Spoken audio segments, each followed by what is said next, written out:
Doktora, nagche-chest pain po ako. Akala nila heartburn, gas, yung chest pain na yon.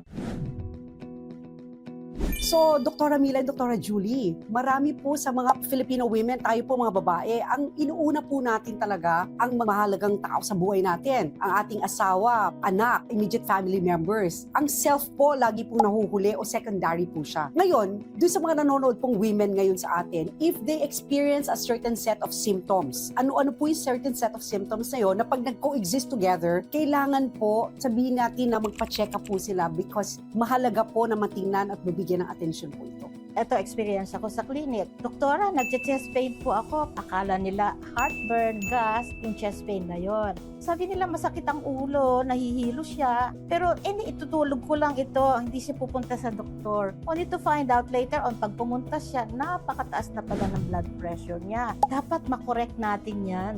And make them aware na kung ang lalaki ay nagkakaroon ng heart disease, much more so din ang mga babae. So, siguro, kung magkakameron ng mensahe, itong interview natin ay to make the women aware. Alagaan nila yung sarili nila. Huwag nilang pabayaan. Kasi pag silang nagkasakit, walang mag-aalaga sa asawa, walang mag-aalaga sa anak.